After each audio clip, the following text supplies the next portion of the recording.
Hi, I'm Tucker, and welcome back to Last Moments. Today, we're looking at the worst wedding deaths ever caught on camera, from a father of the bride in Key West who spotted a faulty ceiling fan and trusted his own 2 decades of experience to fix it, to a 4-year-old boy in Idaho who wandered just a little too far from the celebration while every adult assumed someone else had eyes on him. These are wedding day tragedies, and the moments no family ever sees coming.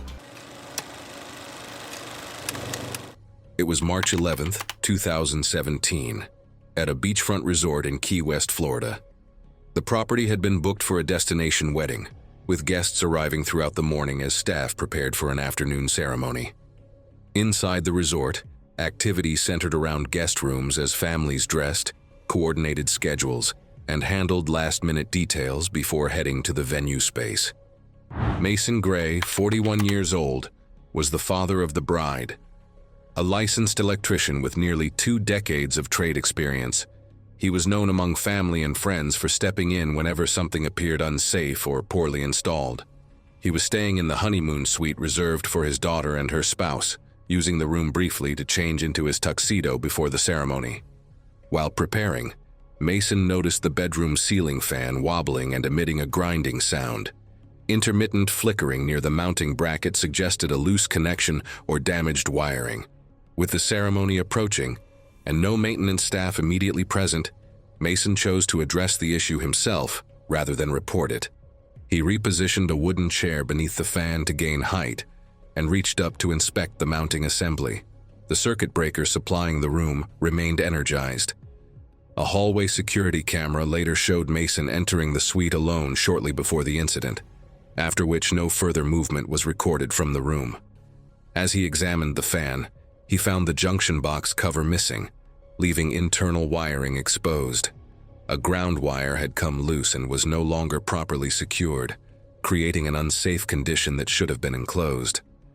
Standing on the chair, Mason grasped the metal mounting bracket with one hand while reaching into the junction box with the other, attempting to stabilize the loose conductors. In that position, his left hand contacted an energized 120-volt conductor, while his right hand remained in contact with grounded metal.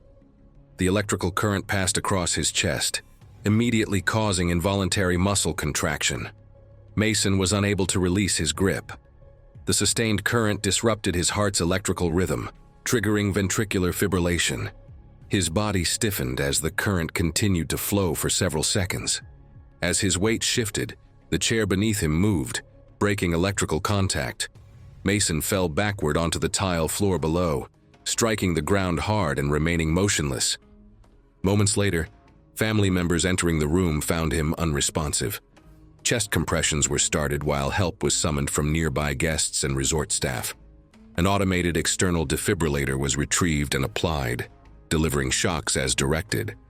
But Mason did not regain a stable heart rhythm. Emergency responders arrived within minutes and initiated advanced cardiac life support. Medications were administered, and repeated defibrillation attempts were made. Despite prolonged resuscitation efforts, his heart never returned to a sustained, effective rhythm. Mason Gray died as a result of a fatal cardiac arrhythmia caused by low-voltage electrical injury. Examination later identified electrical burns on his hands consistent with contact points and a current path across the chest. A subsequent inspection of the room identified electrical code violations, including improper grounding and exposed conductors within the ceiling fixture. Investigators concluded that contact with an energized wire while simultaneously grounded created a lethal pathway through Mason's heart. Following the incident, the resort implemented electrical safety corrections to prevent similar hazards.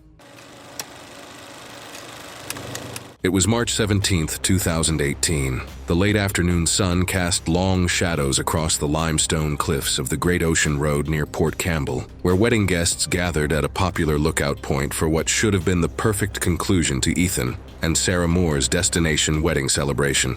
Ethan Moore, a 29-year-old civil engineer from Melbourne, had spent 3 years designing water treatment facilities across Victoria. Ethan had proposed to Sarah at this exact location 2 years earlier, making it the obvious choice for their wedding photos, despite the inherent dangers of the unfenced clifftop. The Great Ocean Road's limestone cliffs rise over 200 feet above the Southern Ocean, carved by millions of years of wave action that continues to erode the soft rock formations. The lookout points along this stretch remain largely unfenced, relying on visitor common sense and warning signs to prevent accidents. Recent March rains had saturated the clifftop soil, making the loose gravel and limestone fragments particularly unstable near the edges where foot traffic had already compromised the surface integrity. The wedding photographer, Janet Williams, had been recommended by Ethan's mother after shooting several family events over the past decade. Williams had built her reputation on dramatic clifftop shots that showcased the rugged coastline,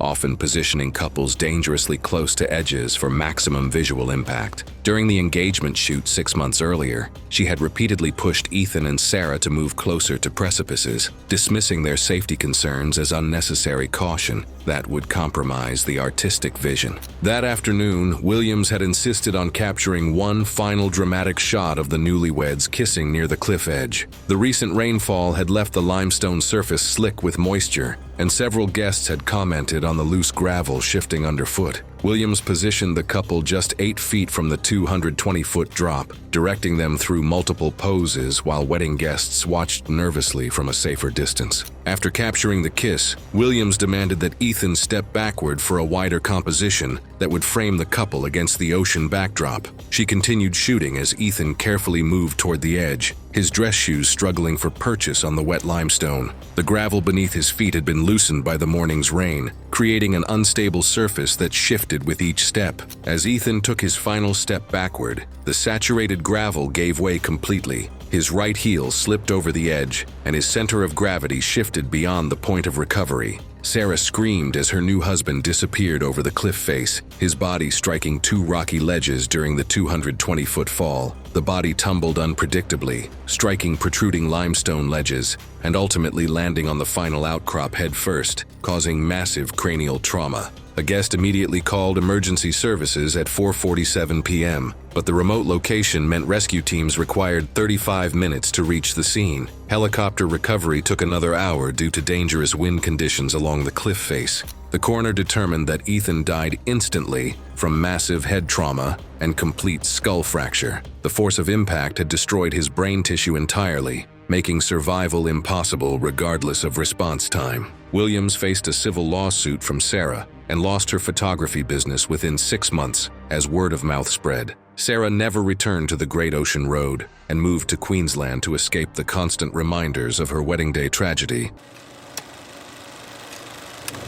It was August 5th, 2017, at a lakeside pavilion in central Minnesota, where dark clouds gathered on the horizon as guests arrived for what should have been a perfect outdoor ceremony. Gabriel Santos, 31, a high school history teacher, and Lily Chen, 28, a veterinary technician, had chosen this location because Gabriel had proposed here 2 years earlier. The massive oak tree overlooking the lake was over 100 years old, its branches spreading wide enough to provide natural shade for a ceremony. Gabriel had knelt beneath this very tree when he asked Lily to marry him. National Weather Service had issued severe thunderstorm warnings for the region that morning, with conditions favorable for dangerous lightning and high winds. However, weather radar showed the main storm cell moving south of their location, with only scattered light rain in their immediate area and clear skies visible to the west. Several guests had suggested moving the ceremony indoors as a precaution, but Gabriel and Lily decided to proceed with a shortened ceremony after consulting local weather conditions.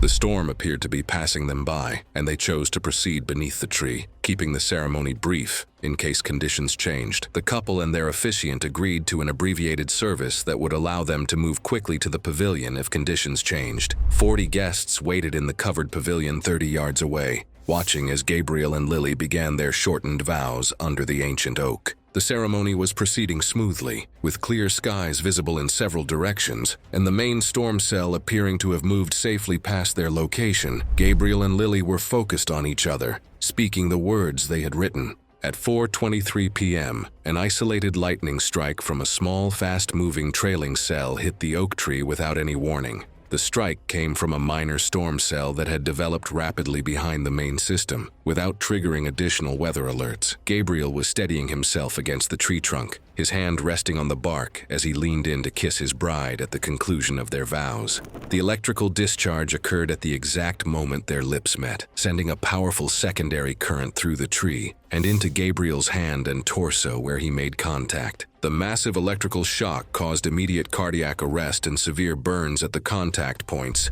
where Gabriel's hand and body touched the tree. The lightning strike created a pressure wave that knocked Lily backward, causing temporary hearing loss but sparing her from the direct electrical pathway. Lily watched in horror as her new husband collapsed motionless to the ground, his body showing the unmistakable signs of a lightning strike. The wedding guests in the pavilion were temporarily blinded and deafened by the brilliant flash and thunderclap. Emergency medical services arrived within 10 minutes of the strike, but Gabriel showed no vital signs when paramedics reached him. Despite aggressive resuscitation efforts including CPR, defibrillation, and advanced cardiac life support protocols, he could not be revived. Gabriel was pronounced dead at the scene from cardiac arrest caused by electrical shock from the lightning strike. Lily survived with permanent hearing damage that was partially correctable with hearing aids, but she had witnessed her husband's death just moments after they were pronounced married. The oak tree exhibited a vertical lightning scar extending the full height of the trunk, confirming the strike path and electrical discharge pattern that investigators later documented. Weather analysis confirmed that the fatal strike came from an isolated cell that developed rapidly and was not predicted by forecasting models. It was November 12, 2017, in a converted warehouse venue in Riverside, California. Once used for citrus packing, it held polished concrete floors and exposed steel trusses. That evening, draped fabric and fog dimmed exits. The room was crowded, the schedule tight, and the air already warm by late nightfall. The bride, Lauren Hale, was 30 years old and worked as an event marketing coordinator for a beverage distributor. Her work focused on schedules, visuals, and delivery. She was organized, familiar with vendors, and relied on approved plans. The wedding followed that approach: timed moments, lighting cues, and branded decor arranged through work contacts. Several vendors offered discounts in return for social media credit, including the draping supplier and the effects company. Lauren had no formal fire safety training beyond standard venue briefings. The hanging drapes were polyester voile, commonly used because it is lightweight and holds color. The fog machine used a glycol-based fluid that stayed low and reduced visibility near the floor. A shallow metal fire bowl using gel alcohol was approved for a short effect during the first dance. Venue staff placed it near the dance floor edge, below the fabric adjusted earlier that day. That night's main constraint was timing. The fire bowl was planned to burn for under 30 seconds as the fog thickened. The ceiling was high, but the drapes hung down to frame the floor space. One staff member noticed the fabric was closer than recommended, but allowed it to proceed to keep the schedule. No extra fire watch was assigned. Guests stood close around the dance floor, many holding phones. As the music slowed, fog concentration increased. Air movement from the ventilation system shifted without warning, pushing the haze sideways. The flame rose higher than expected as fuel fed it. Heat curled the edge of a nearby drape. There was a brief delay before anyone noticed. The fabric darkened, then ignited straight upward. Fire climbed the drape within seconds, producing thick black smoke and intense heat. The fog trapped smoke at head height, turning the room dark. Guests shouted and rushed toward exits, colliding as visibility dropped. Lauren stepped backward, caught her heel on a floor cable, and fell onto the concrete, stunned. Above her, the burning drapery failed. Melted fabric dropped in heavy sheets, wrapping her upper body and legs. The heat increased immediately. She tried to roll free but was pinned by falling material. Hot gases filled her lungs. Nearby guests heard movement but could not see through the smoke. Emergency services were called. Others tried pulling the fabric away, burning their hands. Firefighters arrived 6 minutes later to find the interior heavily involved, with flames spreading rapidly across the ceiling. Flames spread across the ceiling, igniting the remaining decor. Crews advanced hoses and contained the fire within minutes. Lauren was found unresponsive beneath melted fabric near the dance floor. She was removed after suppression, and pronounced dead at the scene. The medical examiner ruled the cause of death as burn injuries and inhalation of toxic smoke. Burns covered much of the upper body. The airways showed severe swelling and soot deep in the lungs, findings consistent with smoke inhalation while alive. Carbon monoxide levels were fatal. Death occurred before rescue could reach her. The incident was ruled an accidental indoor fire caused by an open flame placed near combustible decor. Investigators cited synthetic drapes, low visibility from fog, and delayed recognition. The venue ended all open flame effects and updated its approval process. Several vendors were removed from preferred lists after safety reviews.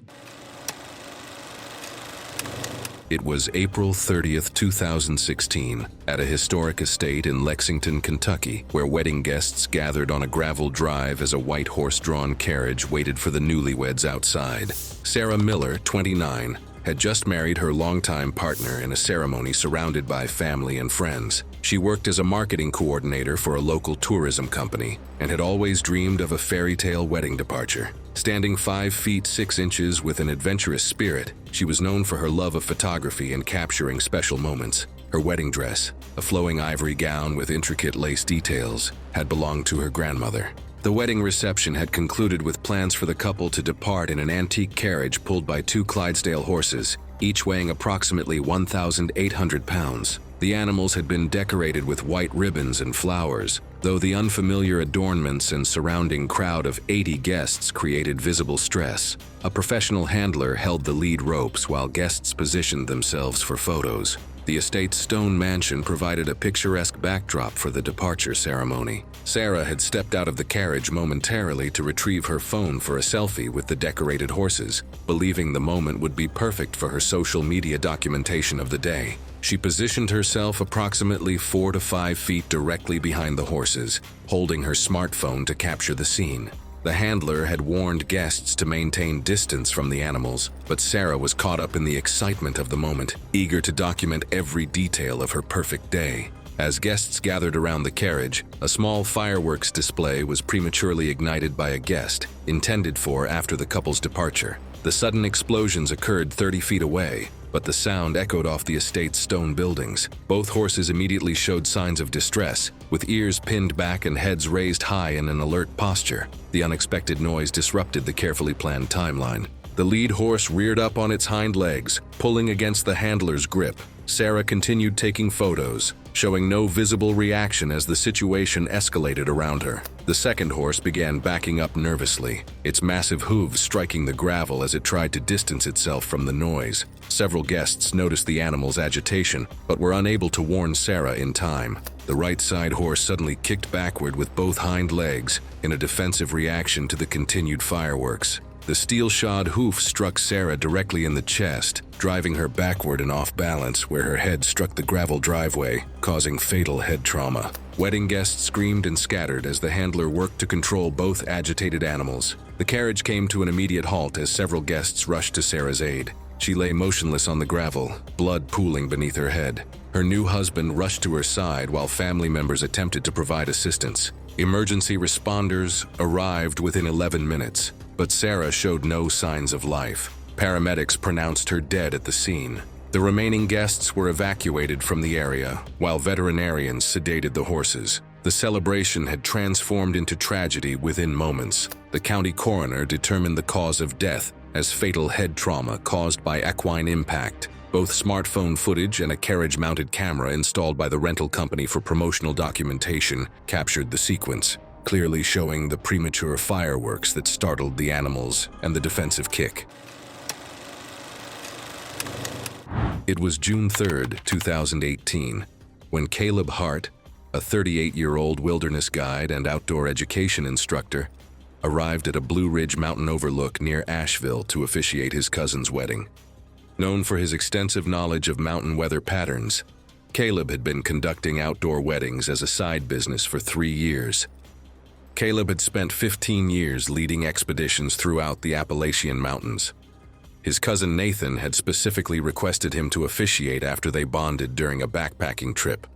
The ceremony was planned for the exposed granite outcropping that offered 360-degree mountain views. The wedding photographer positioned herself approximately 50 feet from the ceremony site, using a telephoto lens to capture the intimate 34-guest celebration. Her camera was recording continuously as dark clouds began building to the west during setup. Weather forecasts had predicted thunderstorms after 6 p.m., but the ceremony was scheduled to conclude by 4:30 p.m. Caleb mentioned the approaching weather but agreed to proceed, when assured they could finish before storms arrived. The ceremony proceeded normally, with Caleb standing at the highest point of the overlook, approximately 15 feet above the seated guests. The bride and groom faced him, with the mountain vista stretching out behind them. At approximately 4:12 p.m., the first thunder echoed across the valley. The storm had moved faster than predicted, and within 90 seconds, the sky darkened dramatically, and gusty winds increased to approximately 15 to 20 miles per hour. Light rain began falling, but Caleb continued rather than evacuate. At approximately 4:14 p.m., a lightning bolt struck the granite outcropping at or immediately adjacent to where Caleb stood. The discharge lasted only milliseconds, delivering high-voltage electrical energy that traveled through his body and into the granite beneath his feet.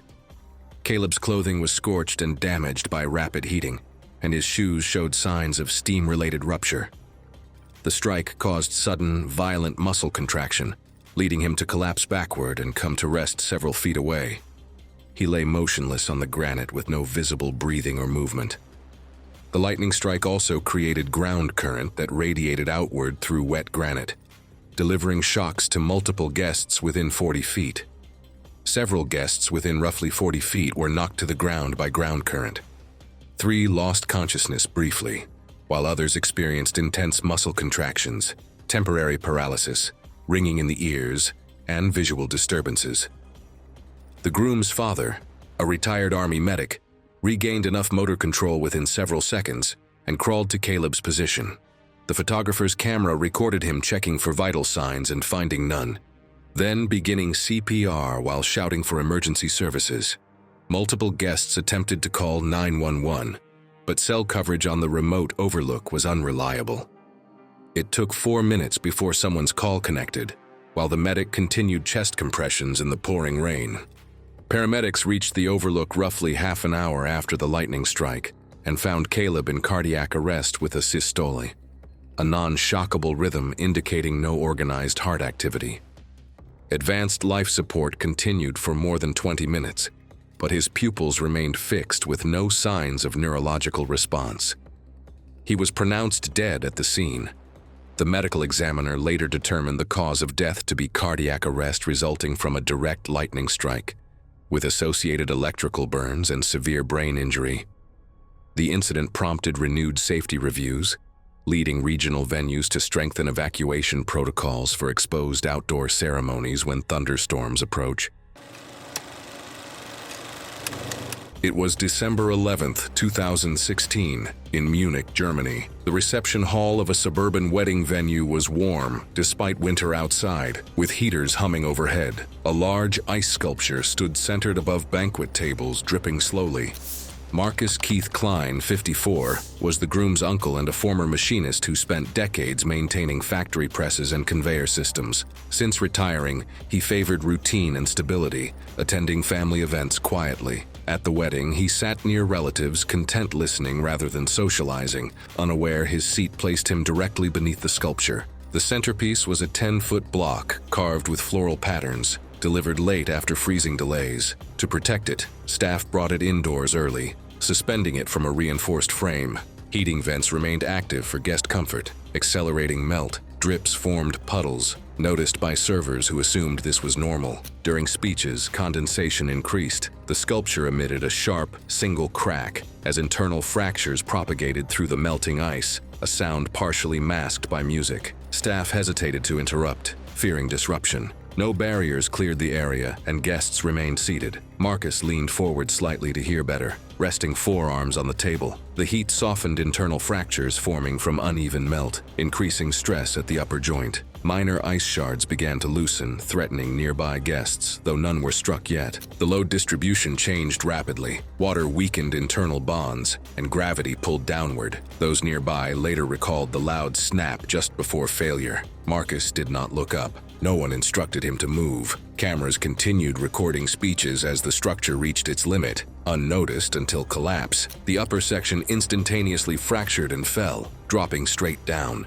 It struck Marcus's head and upper chest with crushing force, forcing his chin violently into his chest. The impact compressed his upper cervical vertebrae and completely collapsed his airway, snapping ice across the table. His body jerked forward, then went limp. Plates shattered, water and ice spraying outward. Nearby guests recoiled, screaming. Marcus made no sound, his chest never rose again. Several guests rushed to him, but the mass pinned his upper body. Someone shouted for help. Another called emergency services immediately. CCTV captured the vertical fall and the stillness afterward. Staff struggled to lift the ice, hands slipping on the pooling meltwater. Marcus's face darkened as oxygen flow ceased. Paramedics arrived within 8 minutes, finding no pulse and complete cervical spinal cord destruction. Resuscitation was impossible. The airway was collapsed and spinal injury complete. Broken ice fragments and pooled water documented the point of impact. Witnesses gave consistent accounts of the crack, drop,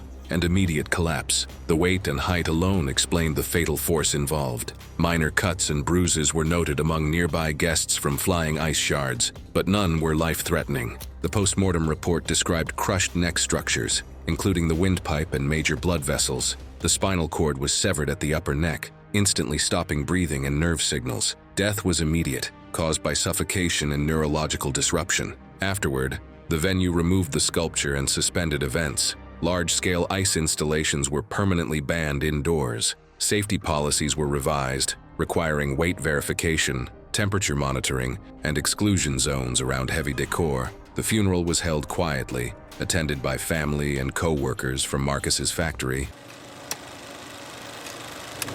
It was July 4, 2016, in a residential area of Central California, where the temperature had climbed to 98 degrees Fahrenheit by noon and continued rising. Isabella Morales, 29, a dental hygienist, and Derek Thompson, 32, a plumbing contractor, had chosen to celebrate their patriotic-themed wedding in Derek's family backyard. Both had previously served in the military, and their wedding included patriotic-themed decorations chosen by their families. The large canvas tent dominated the backyard, rented from a local party supply company. The tent was an older model from the 1990s, commonly used for church events. The canvas showed visible wear, including multiple patches and significantly faded flame-retardant coating that had degraded over years of exposure. Derek's cousin had volunteered to handle the decorations, stringing old Christmas lights throughout the tent's ceiling in patriotic patterns. However, he lacked electrical experience and used multiple extension cords to power the lights, sound system, and catering equipment, a configuration that violated basic electrical safety protocols.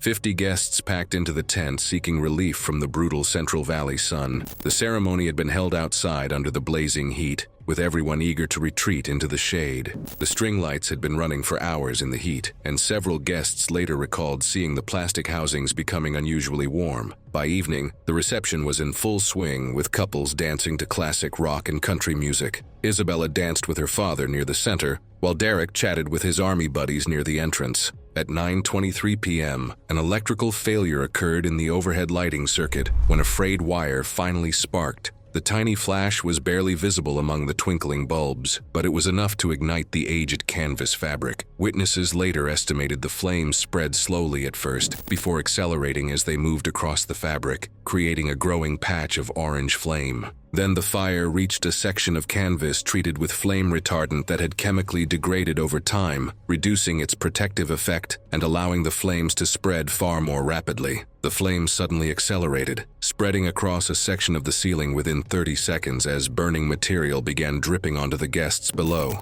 Isabella and Derek were near the center of the tent when nearby guests first reacted to the flames overhead. As people rushed toward the openings and a bottleneck formed, the couple only noticed the fire when burning material began falling around them. Isabella's vintage-style wedding dress, with layers of synthetic tulle, caught fire from falling embers as they moved toward the exit. Witnesses saw Derek pull Isabella to the ground and roll her through the dirt in an attempt to smother the flames. A section of the burning tent structure then collapsed near them, temporarily trapping both under partially combusted fabric. Other guests who had escaped rushed back to help, pulling the couple from beneath the burning material. Derek sustained severe burns on his back and arms as he shielded Isabella from the flames. The local fire department arrived 8 minutes after the emergency call, by which time about a third of the tent had burned. Isabella had sustained burns covering 40% of her body surface area, while Derek suffered burns covering approximately 25% of his body. Isabella died 3 days later from complications related to her burn injuries and subsequent infection. Despite aggressive treatment at the regional burn center, Derek survived, following multiple skin graft procedures and months of painful rehabilitation. Investigators recorded that the overhead decorations and string lights had been installed by a family member using multiple extension cords. While the setup was not intentional misconduct, it contributed to the unstable electrical load that ultimately failed. It was June 14, 2016, in Savannah's historic district, where humid evening air surrounded a renovated antebellum mansion with a second-floor balcony overlooking a cobblestone courtyard. Grant Myers, 37, worked in regional property leasing, spending his days evaluating commercial spaces and negotiating rental agreements across the Southeast. Standing 5 feet 9 inches with a lean build, he was known among colleagues for his ability to evaluate property conditions and occupancy limits. His analytical mind constantly assessed structural details in every building he entered. The wedding reception was held in the mansion's main hall, with guests frequently stepping onto the exterior balcony for photos and fresh air. The wrought iron railing and wooden platform had received cosmetic updates during recent renovations, but the underlying support structure dated back decades. A small placard near the doorway indicated a maximum occupancy of 12 people, though the faded text was barely visible in the evening light. Grant had been coordinating group photos throughout the evening, encouraging guests to gather on the balcony for shots overlooking the courtyard. The wooden platform measured 8 feet by 20 feet, supported by 6 timber joists anchored to the building's brick exterior wall. Previous inspections had noted minor settling in the support beams. As the photographer prepared for the final group shot, 18 guests crowded onto the balcony simultaneously. Grant positioned himself near the center, directing others to move closer together for the frame. Several guests leaned against the railing while others shifted positions, creating constant movement across the platform. The combined weight of the guests, intensified by constant shifting and leaning, pushed the balcony far beyond its intended capacity. Security footage from the courtyard below showed the balcony beginning to sag noticeably as guests crowded toward the railing. Grant continued organizing the group as the balcony showed visible signs of strain beneath their feet. The primary support joist split at its anchor point with a sharp crack that echoed through the courtyard. Moments later, the ledger board failed at the wall connection, causing the balcony to rotate outward and peel away from the building's facade, sending the crowded group surging toward the railing. Grant, positioned in the center, fell approximately 22 feet to the stone pavement below. He struck the stone pavement headfirst, suffering catastrophic head and neck trauma. The impact caused severe internal injuries consistent with a high-level fall. Guests who managed to grab the railing or landed on softer ground sustained various injuries but survived. Grant lay motionless on the stone pavement, blood pooling around his head. Wedding attendees screamed and backed away from the scene as debris scattered across the courtyard. Emergency responders arrived within 12 minutes, but Grant showed no vital signs. Paramedics pronounced him dead at the scene. The county medical examiner later ruled the cause of death as blunt force trauma to the head and torso sustained in the fall. The other 17 guests were transported to local hospitals with fractures and lacerations, but all survived. The city building inspector's report concluded that structural failure occurred due to excessive occupancy load on an aging support system. Security camera footage confirmed the sequence of events and verified the overcrowding that led to the collapse. City officials ordered the balcony closed indefinitely, and the venue suspended all events pending structural repairs and code review. It was May 14, 2018, off the coast of Key Largo, Florida. Seas were calm, visibility was average, and the charter ran on a tight schedule. A permitted platform hovered above a shallow reef. Staff rushed briefings on depth and currents. The underwater ceremony was planned to last only minutes. Briefly, James Mercer was 34, a sales engineer for a medical device distributor, careful and risk-aware. He dove for recreation, logged about 80 dives, and preferred planning and checklists. The underwater wedding fit his partner's creativity, and discounts came through a resort marketing package. He trusted licensed operators, surface air helmets, and procedures he believed were standard and safe. The helmets were hard acrylic domes supplied by air hoses from deck compressors. Air flowed constantly, venting at the neck seal. The couple knelt on the seabed at 12 feet, waited to stay down.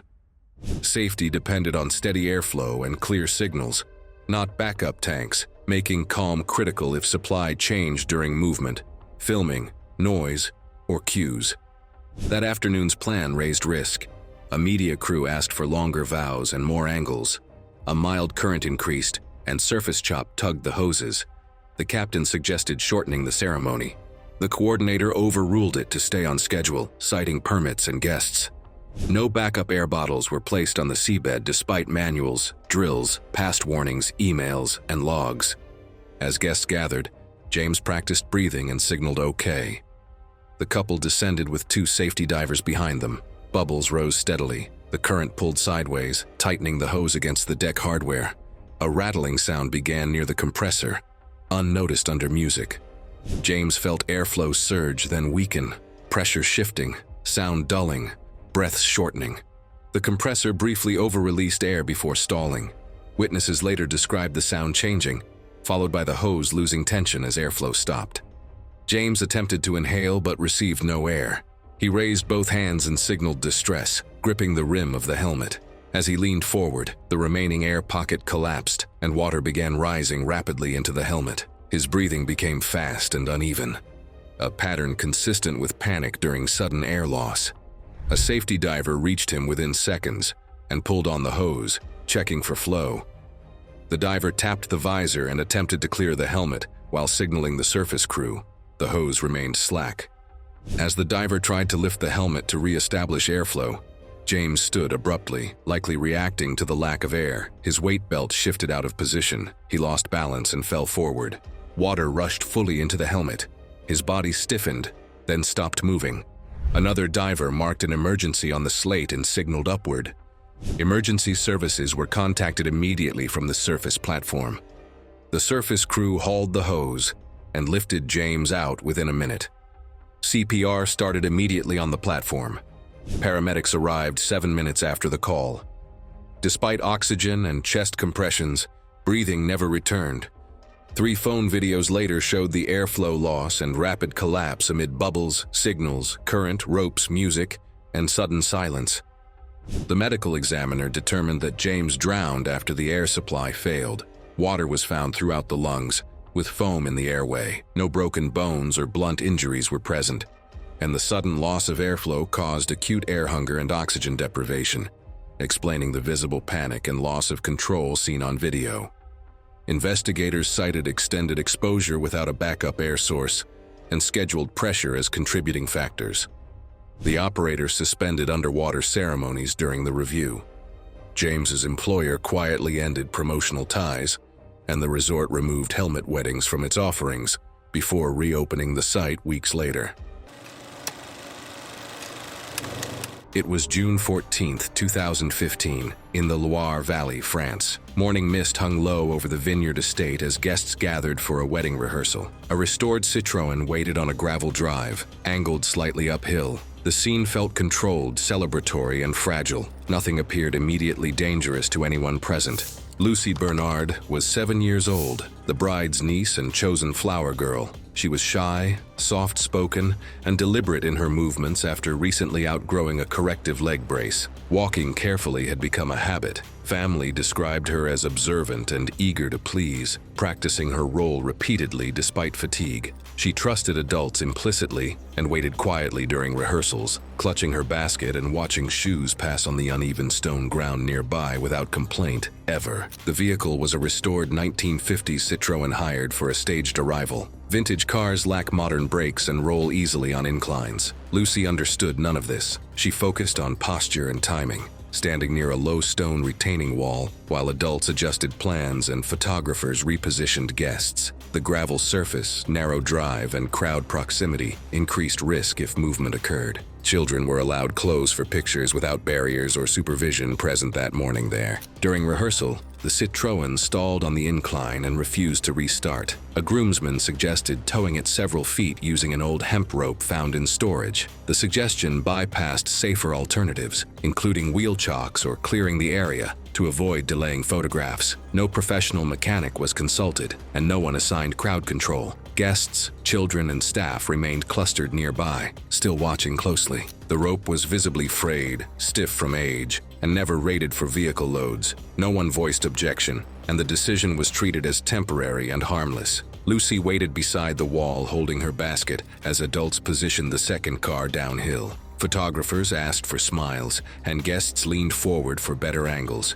The incline increased backward roll potential. No safety buffer existed at all. As tension was applied, the Citroën shifted slightly. Gravel crunched under tires, and murmurs spread through the group. Lucy turned her head toward the sound, unaware the car's weight was now fully dependent on the rope alone. Children remained stationary, assuming adults controlled the situation. No one instructed Lucy to move or step away. The slope amplified any sudden failure instantly without warning or pause. The rope snapped with a sharp crack, recoiling toward the anchored point. The Citroën began rolling backward due to the incline and loose gravel, striking Lucy in the pelvis. She was critically injured immediately, sustaining severe fractures and massive internal bleeding. Witnesses heard a dull, wet impact as her body collapsed. Her basket fell, petals scattering across the gravel beneath her dress. She lost consciousness quickly, and her breathing became shallow and irregular, though complete cardiac arrest did not occur instantly. Adults rushed forward. Several people pushed the car away,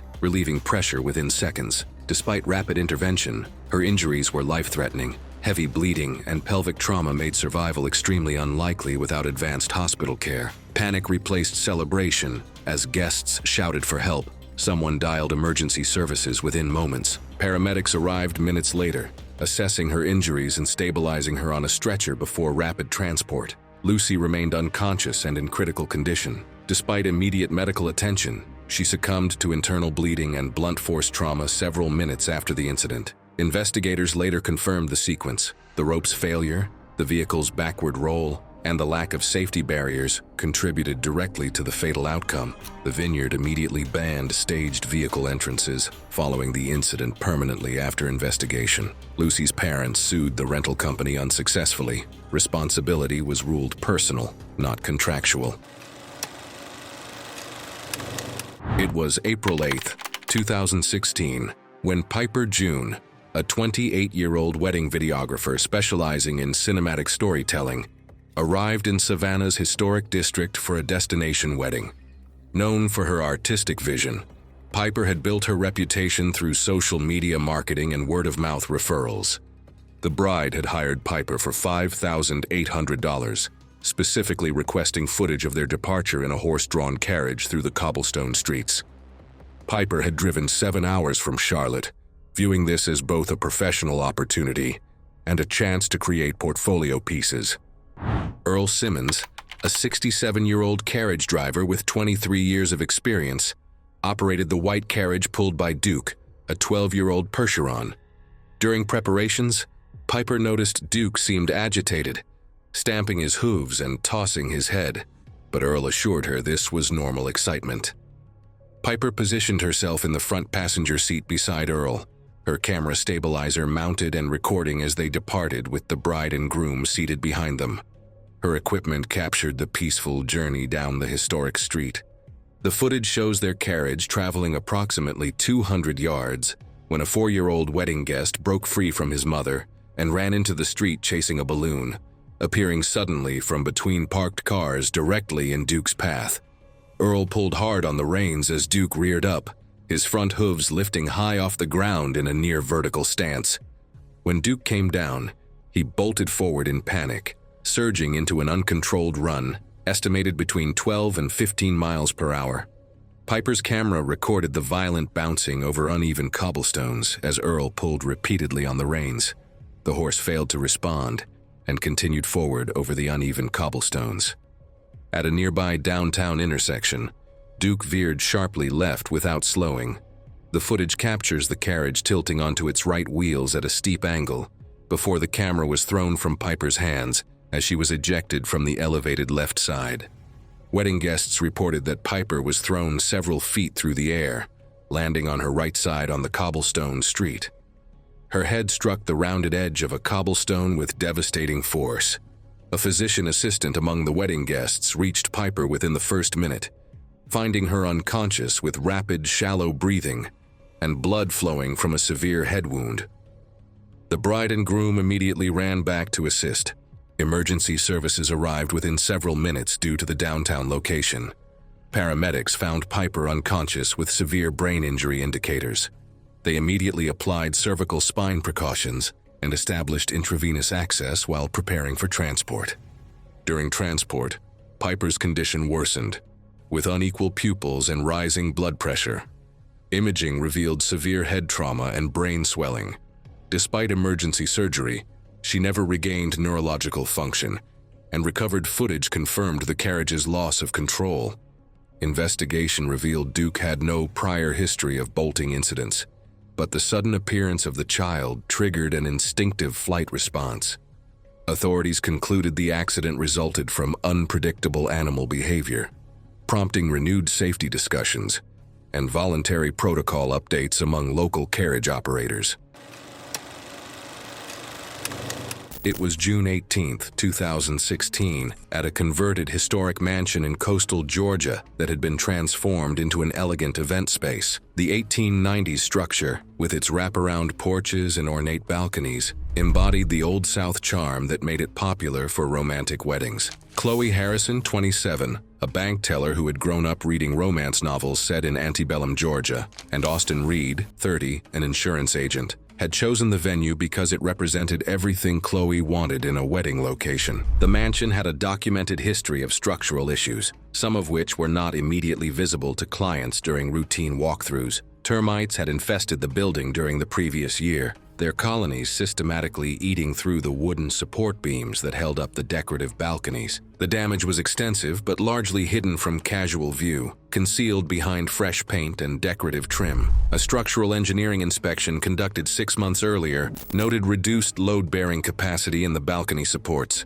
and advised that repairs be completed before the structure was used for group photographs. The recommended repairs had not yet been completed, due to the cost and scheduling challenges associated with historic restoration work. During the rehearsal the night before, the wedding party had gathered on the second-floor balcony for practice photographs. The photographer later recalled feeling the balcony shift slightly when the group stepped onto it and mentioned taking smaller groups, but the wedding party remained positioned for the planned photographs. The wedding ceremony proceeded beautifully in the garden below. With 120 guests seated in white chairs on the manicured lawn, Chloe and Austin exchanged vows beneath an arch of magnolia blossoms, as the golden hour light cast a romantic glow over the scene. Following the garden ceremony, Chloe and Austin climbed the narrow interior staircase to the second-floor balcony for their dream photographs.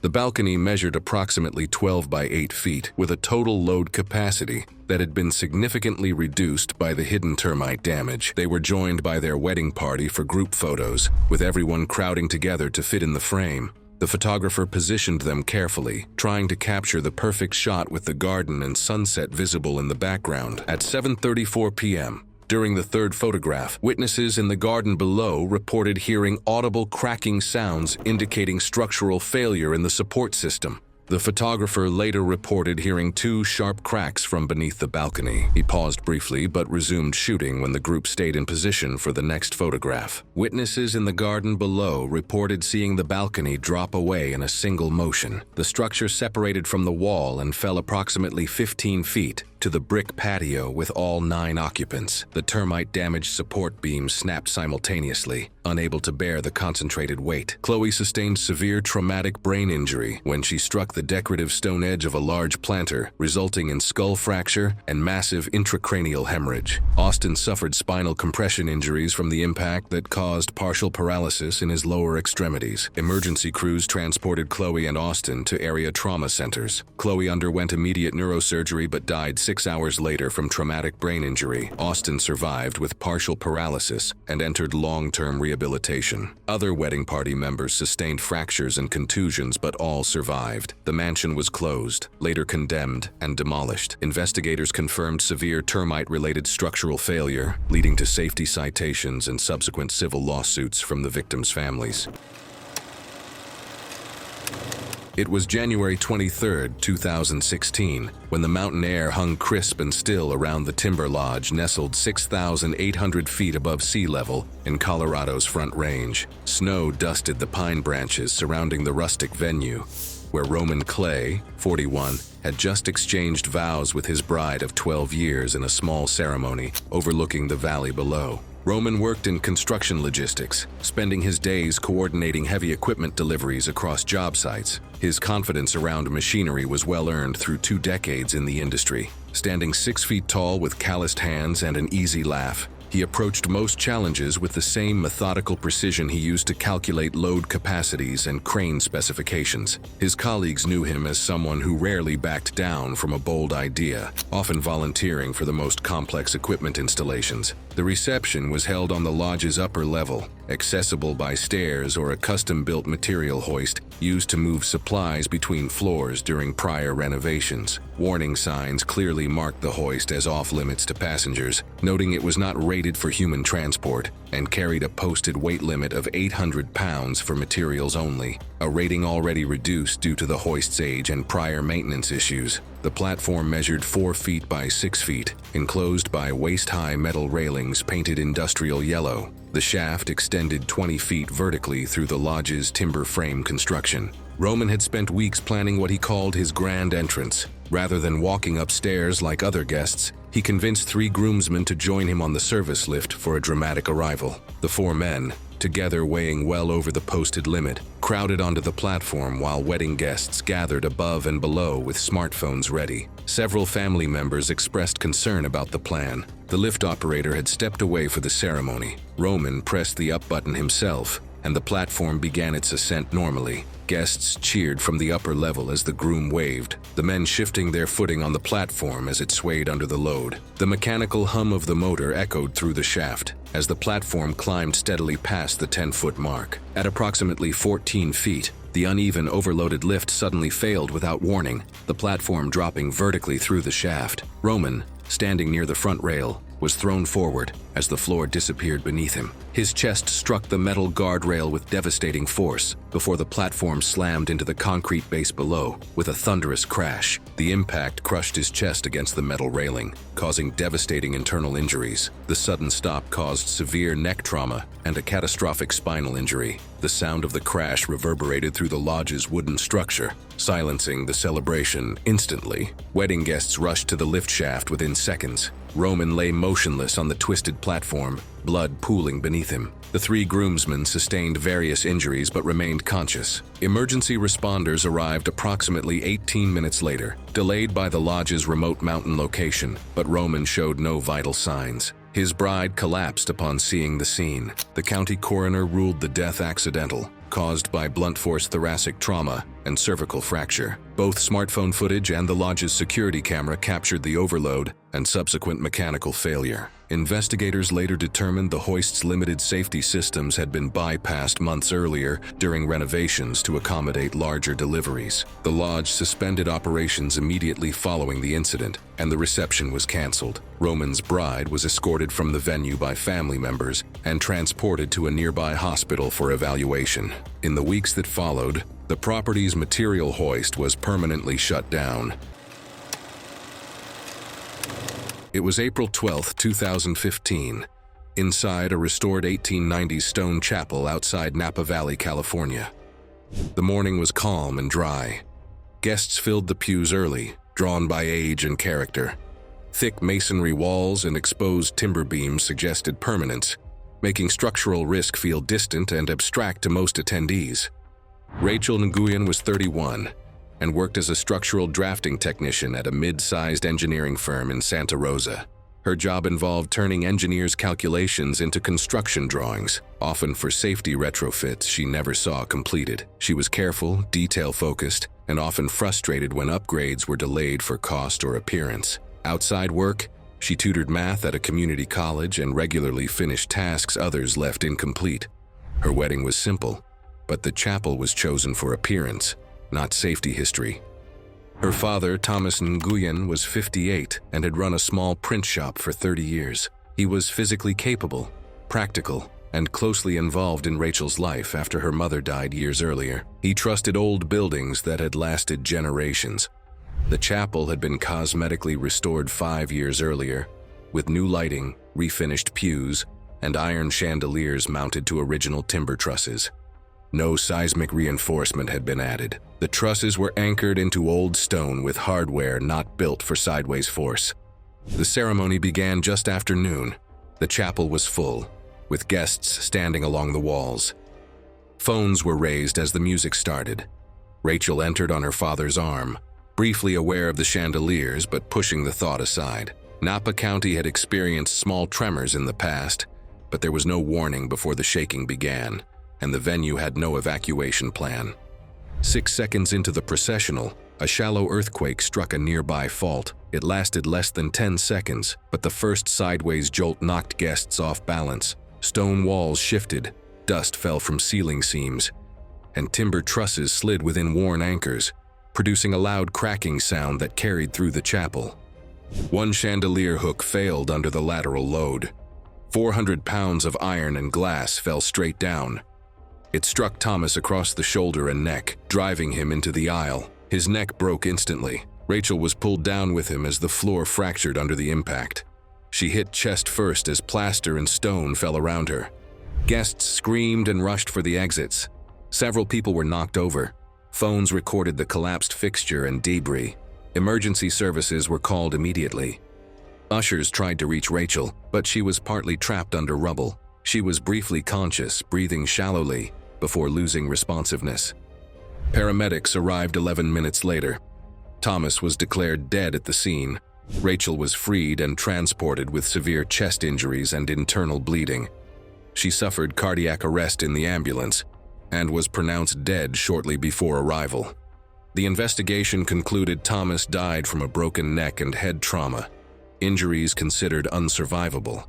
Rachel's injuries included crushed ribs, internal organ damage, and severe blood loss. Structural analysis confirmed failure at unreinforced anchor points where decorative fixtures exceeded lateral load limits. The chapel was closed within days. Rachel's unfinished drafting notebooks were donated to a community college engineering program. Inspections later led to the removal of similar chandeliers from other historic buildings under the same ownership. It was June 14, 2015, at a private estate in Napa Valley, California. The grounds were prepared for an evening wedding reception, with manicured lawns converted into a formal event space. String lighting hung above banquet tables and gift displays, while a live band performed near the rear of the lawn. Near the center stood a 15-tier champagne tower on a steel platform, rising nearly 9 feet. Earlier setup revealed minor instability, but assurances were given that the structure met load standards, and it remained in place. James Paulson, 34 years old, was the groom. As part of the planned reception sequence, he had been encouraged to pour the top tier of the champagne tower himself for photographs and video.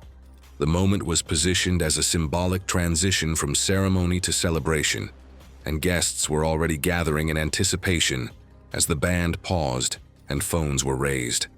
The estate lacked an elevated platform or built-in staging, so a 6-foot aluminum ladder was positioned beside the tower as a temporary solution. James climbed carefully, holding a single Magnum bottle as he reached the upper tiers. Guests formed a wide semicircle roughly 12 feet away, leaving a clear space beneath the structure.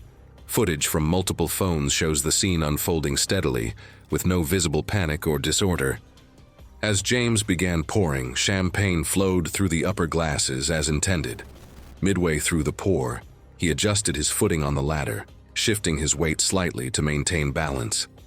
His free hand reached out and made contact with the steel frame of the tower to steady himself. That brief lateral force transferred into the platform's rear support, which contained a latent weld defect at its joint. The compromised weld failed under the combined side load and off-center pressure. The structure lurched sharply before collapsing forward. James fell with the tower from a height of approximately 9 feet, striking the corner of a marble-topped gift table head first, as glassware shattered across the reception area. The impact was immediately followed by movement from nearby guests rushing toward the scene. Within seconds, a guest with prior medical training reached James and began assessing his condition. He was unconscious, exhibiting irregular gasping respirations and abnormal limb rigidity. Blood pooled rapidly beneath his head, spreading across the marble surface. The reception halted immediately, and guests were moved away from the scene as emergency services were contacted. Paramedics arrived about 15 minutes later. Due to the estate's remote location, James was unresponsive, with fixed, dilated pupils and no reaction to light. Airway support and intravenous access were initiated before transport. He suffered repeated cardiac arrests en route.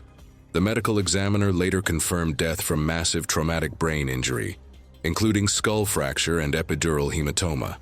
An investigation later confirmed that the platform's rear support leg failed at a defective weld joint. Review of smartphone footage allowed investigators to reconstruct the collapse sequence and confirm that lateral force applied during the ceremonial pour triggered the failure. The wedding reception was permanently canceled, and the estate was cleared that evening. The incident prompted changes in safety protocols for tiered display structures at private events, including stricter inspection requirements and restrictions on elevated ceremonial participation. It was October 14, 2017, at a lakeside banquet hall in Hangzhou, China. The afternoon wedding reception moved smoothly. At the center of the room stood a tall champagne tower, meant to mark the transition into celebration. It looked stable enough, though several people noticed the table beneath it vibrated slightly when brushed. Ling Yunmin was 26, a hotel service assistant at the venue hosting the wedding. He had worked banquets since finishing vocational school, known for being careful and soft-spoken. He was the bride's cousin and had agreed to help that day to save money, hoping to leave hospitality work within a year for logistics training. Management often relied on him during high-visibility events. His job involved setup and crowd control, not performance pieces. Ling Yun understood basic service safety, but was not trained to intervene once ceremonies began. Staff were instructed to follow directions exactly and avoid disrupting the visual plan. That afternoon, the unusually tall tower of glass was assembled quickly to impress guests and social media viewers. The base table wobbled slightly during setup, but supervisors ordered staff not to adjust it once guests entered. The tower's height, combined with a slightly uneven floor, created a precarious condition. The ceremony schedule was tight, and no one wanted delays or visible corrections. As speeches ended, servers noticed champagne dripping down the lower tiers, pooling on the polished floor. Ling Yun shifted position nearby, watching for spills. He glanced at the base again, considering whether to signal someone, then stayed silent, aware of previous reprimands for interrupting ceremonies. When the bride and groom lifted the bottle, applause swelled. Champagne poured unevenly, and the tower leaned a fraction more. Ling Yun stepped back instinctively as liquid spread underfoot. His dress shoes lost traction on the slick surface. The tower tilted decisively. Ling Yun slipped backward, then pitched forward trying to recover.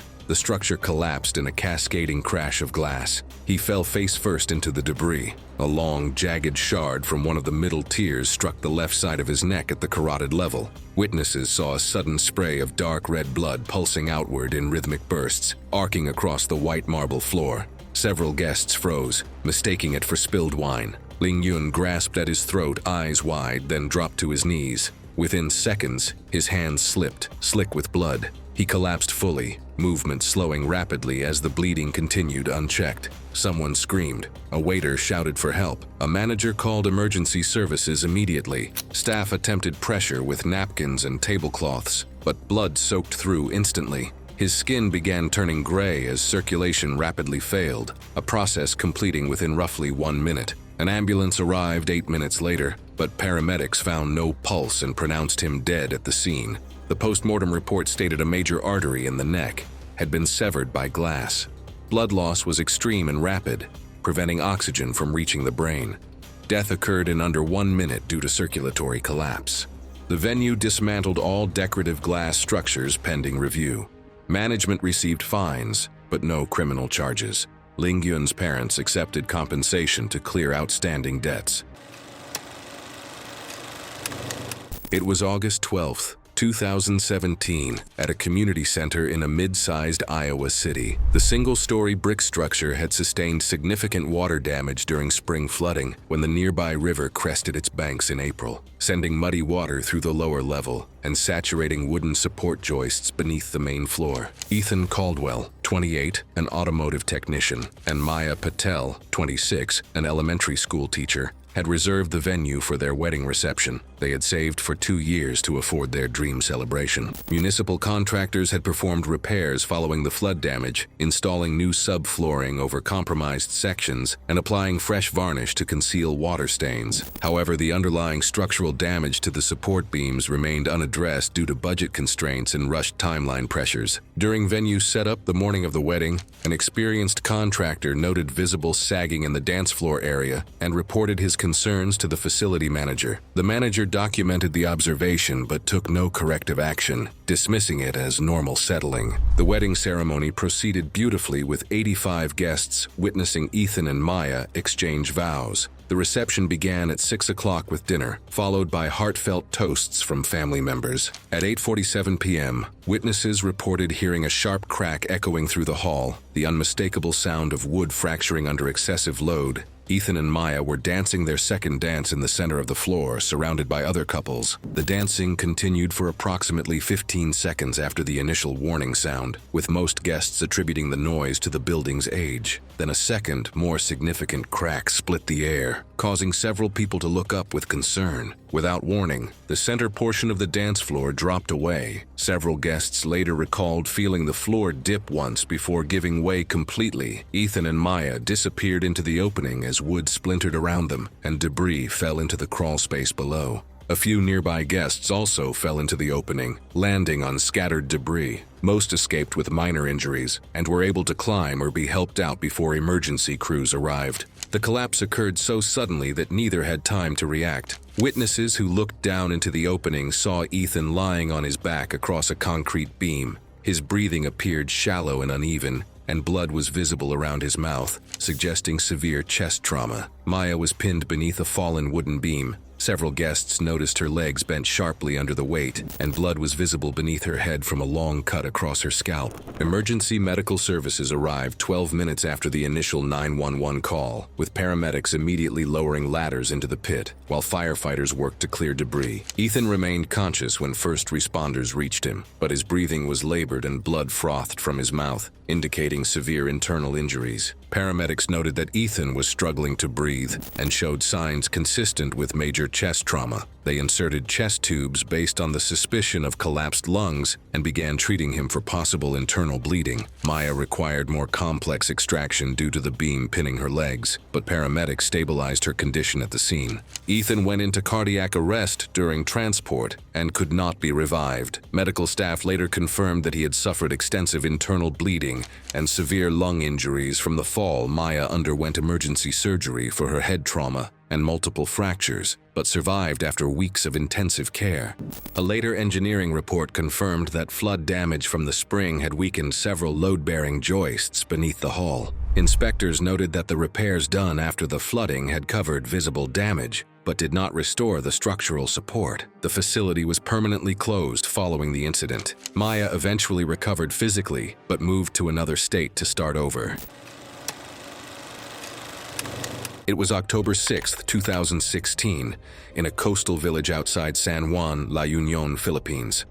The shoreline lay less than 100 meters away. Winds arrived in uneven bursts, stirring palm fronds and husk fibers. Offshore gust advisories were issued that morning, but no evacuation followed, and the wedding proceeded. The groom, Daniel Rios, was 32 years old and worked as a maintenance supervisor at a regional bottling plant. His job involved checking machines for wear, rust, or misalignment before breakdowns occurred. He was practical, quiet, and known for relying on written procedures.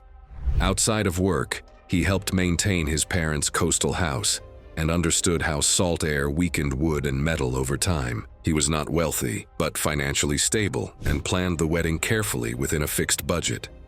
The ceremony structure was a temporary wedding shed built by local workers. It consisted of untreated wooden poles set into sand, woven coconut leaf roofing, and decorative fabric tied to horizontal beams. The shed was placed directly beneath a line of mature coconut trees planted years earlier to protect the shoreline. Coconut palms have shallow root systems, especially where soil erosion is present. No tree inspection was performed. Placement was based on familiarity, not risk assessment. The reception began in mid-afternoon. Wind direction shifted repeatedly, stronger than predicted but uneven. Guests noticed falling fronds and snapping fabric, but the event continued. The shed caught the wind along its sides, increasing the sideways force. The trees above absorbed repeated stress at their roots.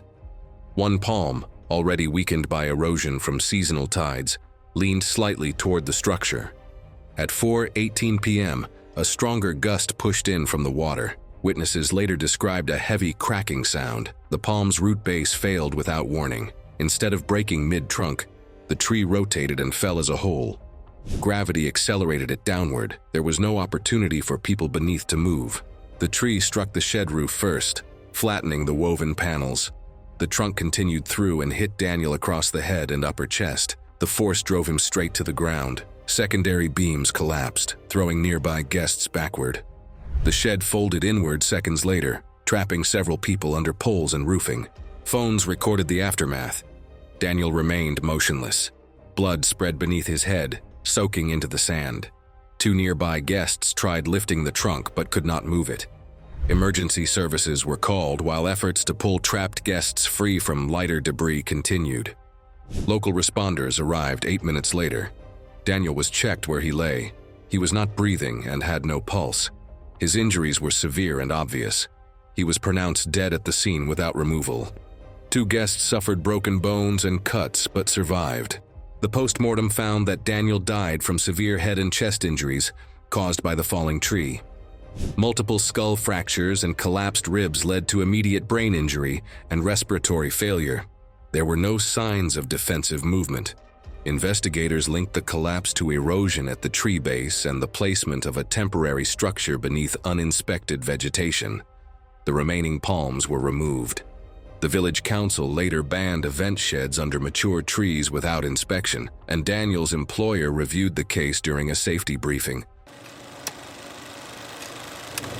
It was September 9, 2017, at a vineyard estate in Temecula, California, where dry heat and steady winds surrounded a wedding ceremony area. Elise Ward, 29, worked as a catering coordinator for upscale events throughout Southern California. Standing 5 feet 4 inches with auburn hair, she had spent months helping plan her younger sister's wedding. Her attention to detail and calm demeanor made her the natural choice to oversee the evening's final tradition. The wedding reception was winding down as guests gathered for the sparkler send-off, a popular exit tradition where the couple walks through a tunnel of handheld fireworks. The planned route stretched 40 feet along a stone pathway bordered by decorative pampas grass and dried lavender. No fire extinguishers or water sources had been positioned nearby. Elise distributed 18-inch sparklers to approximately 60 guests, including several children between ages 6 and 10 who were supervised by adults. The wind had picked up as darkness fell, causing the lit sparklers to throw sparks in unpredictable directions.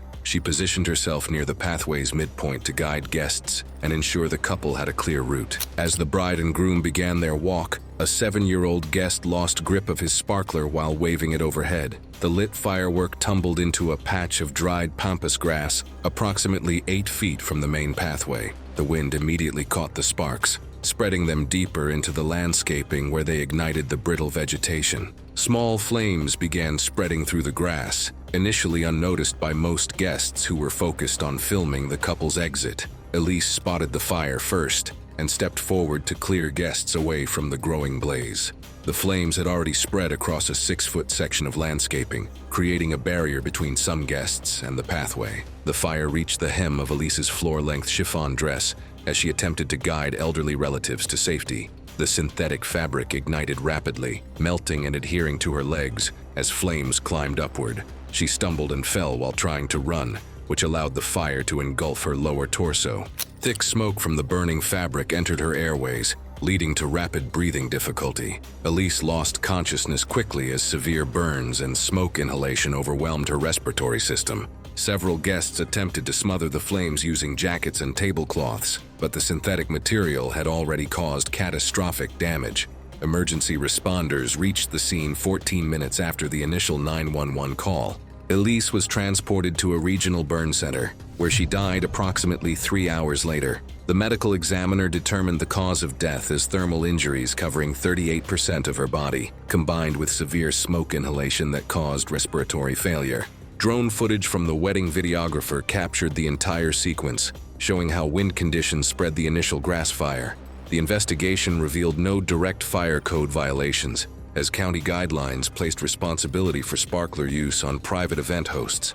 Fire officials later issued a safety advisory discouraging sparkler send-offs during dry or windy conditions, citing the incident as an example of the risk posed by open flames near ornamental landscaping.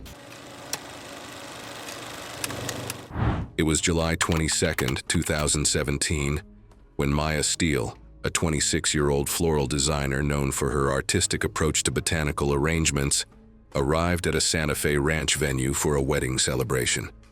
Her unconventional style incorporating native plants had earned her recognition across the southwestern United States and a $6,400 commission. Maya had driven her vintage 1978 Volkswagen van, converted into a mobile floral studio, to create ceremony installations across the 40-acre high desert property. The bride, a gallery owner, had hired Maya after discovering her work at an art show. After completing her installations, Maya moved her van to the vendor parking area, a gravel lot on a slight incline approximately 200 yards from the ceremony site. She noticed the catering company's large box truck parked on the same slope, with only the parking brake engaged, and no wheel chocks. A security camera mounted on a nearby utility pole later confirmed Maya had been standing at the rear of her van with the back doors open, organizing her equipment to photograph her floral work before guests arrived. At approximately 4:46 p.m., the catering truck's parking brake failed, later determined to be caused by severe cable wear and mechanical degradation. The 26-foot box truck, weighing approximately 14,000 to 16,000 pounds with catering equipment and food loaded, began rolling backward down the 6-degree slope toward the vendor parking area. The truck gained speed as it rolled approximately 80 yards down the incline, reaching an estimated speed of 10 to 12 miles per hour. Maya remained focused on her equipment with her back to the approaching vehicle, unable to hear it over ambient noise from the live mariachi band. A DJ working at the event noticed the runaway truck and shouted a warning. Maya turned toward the sound rather than away from the danger, and the truck's rear bumper struck her from behind at mid-back level, crushing her between the vehicle and her van. The impact drove Maya's van forward approximately 3 feet before both vehicles stopped, trapping Maya's body in the narrow gap. The security camera recorded the DJ and other vendors rushing to the scene, attempting unsuccessfully to push the heavy truck backward. With help, a hydraulic jack was used to lift and secure the truck, allowing Maya's extraction minutes later. She showed catastrophic pelvic and spinal injuries, profound shock, and no measurable blood pressure. Emergency services arrived 11 minutes after the initial impact due to the remote ranch location. Paramedics found Maya in profound shock from internal bleeding and immediately established IV lines, while applying a pelvic binder to stabilize fractures. Maya suffered cardiac arrest during preparation for helicopter transport, as her blood pressure collapsed from uncontrolled internal bleeding. CPR and medications briefly restored circulation, but she could not be stabilized. The medical examiner later determined she died from exsanguination caused by severe pelvic fractures and abdominal organ injuries. The recovered security footage provided crucial evidence of the brake failure and collision sequence. Investigation revealed the catering company had a pattern of deferred vehicle maintenance, leading to enhanced parking protocols requiring wheel chocks on all inclined surfaces.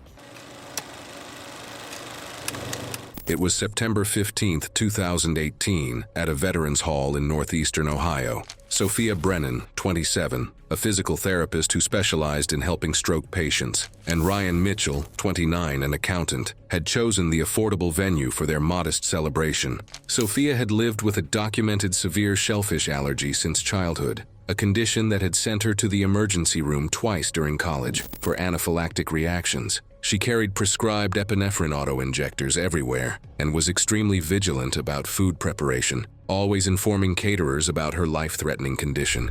The couple had hired Sophia's Aunt Patricia to handle the catering as her wedding gift. Patricia ran a small home-based catering business, specializing in comfort food. During their initial consultation, Sophia had carefully explained her shellfish allergy, and Patricia assured her that all dishes would be prepared in a completely shellfish-free environment. Patricia prepared all dishes in a shellfish-free kitchen, as instructed, unaware that the Worcestershire sauce she used in the salad dressing contained anchovies, a fish ingredient that could trigger a severe reaction in someone with a fish allergy. The ingredient was not disclosed on the menu cards, and Patricia had no knowledge that fish proteins could cause the same life-threatening response as shellfish in certain individuals. The reception began at 6 o'clock with cocktails and appetizers, followed by dinner service at 7:30. Sophia mingled with guests, accepting congratulations and posing for photos, completely unaware of the hidden danger in what appeared to be an ordinary mixed green salad. At 7:45 p.m., approximately 20 minutes after consuming the contaminated salad, Sophia began experiencing the initial symptoms of anaphylaxis. The reaction progressed gradually at first, presenting as throat tightness and a scratchy sensation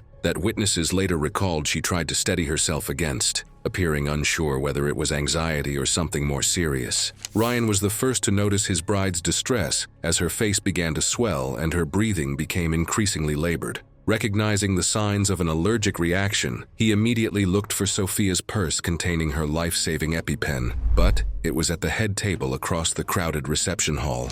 As Ryan fought through the crowd of guests to retrieve the medication, Sophia's condition deteriorated rapidly. Her throat continued to close as her body's immune response escalated, and her lips began turning blue from lack of oxygen. By the time Ryan returned with the EpiPen, Sophia had returned to her chair to steady herself, but collapsed beside it as her airway continued to close. He administered the epinephrine injection according to the instructions they had practiced, but her reaction had progressed too far for the medication to be fully effective. Emergency medical services arrived 11 minutes after the 911 call. Despite the EpiPen administration and additional epinephrine provided by paramedics, Sophia's airway was severely compromised by laryngeal edema. The paramedics attempted emergency intubation, but were unable to establish an adequate airway due to the extensive swelling. Sophia died from respiratory failure and subsequent cardiac arrest caused by anaphylactic shock due to fish protein exposure. Ryan remained physically uninjured, but was seen struggling to speak as responders confirmed Sophia's death during what should have been their joyous celebration. Investigators noted that the salad dressing had been prepared by a relative using Worcestershire sauce, which contains anchovies. The family member had followed the shellfish-free instructions, but was unaware that the fish ingredient posed a risk, as Sophia also had an undiagnosed fish allergy. The report concluded that the reaction resulted from an inadvertent ingredient oversight. It was July 21, 2016, at a rented estate outside Temecula, California. The reception spread from a stone patio onto grass beside a decorative pool. Earlier sprinklers left the ground damp. Extension cords crossed walkways for lights and music, as guests moved between areas, many barefoot, while moisture lingered into the evening. The groom, Michael Turner, was 35 and worked as a facilities project manager for a regional logistics company. His job involved coordinating contractors, tracking repairs, and approving safety checks. Friends described him as practical and calm, often fixing minor issues himself. The wedding reflected that approach, with rented speakers, a freelance DJ, and temporary lighting arranged without a formal event layout. Michael was not a licensed electrician, but co-workers said he understood basic safety rules from work. The pool was decorative, shallow at the edge, with underwater lights and metal railings installed years earlier. Power for the DJ ran from an outdoor outlet to a surge strip, then across grass using standard extension cords not designed for wet locations. The main challenge that evening was layout. The dance area was placed near the pool for photos and space. A heat advisory earlier that day led many guests to remove their shoes. The DJ requested additional lighting and moved a cord closer to the pool edge to balance sound and coverage. No ground fault protection was confirmed on the outlet. As dancing increased, drinks spilled, and condensation dripped onto the grass. Guests stepped over cords repeatedly.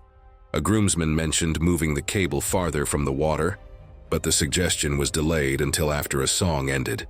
The pool pump cycled, causing light vibration along the deck and nearby concrete edge. During a crowded dance sequence, a guest slipped on wet grass near the pool and fell backward. Witnesses stated she grabbed a nearby extension cord while trying to steady herself. The cable was pulled out of position and slid toward the pool, with the plug end entering the water. Within moments, people near the edge felt sharp shocks through their feet and stepped away. Michael was standing barefoot close to the pool and moved toward the fallen guest. Witnesses saw his body stiffen as he reached the wet edge. He collapsed immediately onto the concrete and did not respond. Music stopped almost immediately, as guests realized something was wrong. One person called emergency services while another used a dry wooden chair to push the live extension cord away from the pool's edge. CPR began within a minute, but Michael had no detectable pulse. Several nearby guests reported brief electrical shocks and tingling sensations before moving away from the wet area on their own. Paramedics arrived 7 minutes after the call. A defibrillator was used, and a heartbeat was briefly restored before stopping again. Michael was transported to a nearby hospital, where resuscitation efforts continued. He was pronounced dead shortly after arrival. The medical examiner concluded Michael died from cardiac arrest caused by electrical shock. Small burn marks on the foot and shoulder were consistent with the path of electrical current through the body. Wet ground lowered resistance, allowing the shock to disrupt his heart rhythm almost instantly. The investigation focused on power routing near water and the absence of ground fault protection, noting that the surge strip used for the DJ equipment offered no protection against electrical faults in wet conditions. The estate later required protected outlets for events, and the DJ updated setup procedures. The family requested privacy and did not participate in public statements.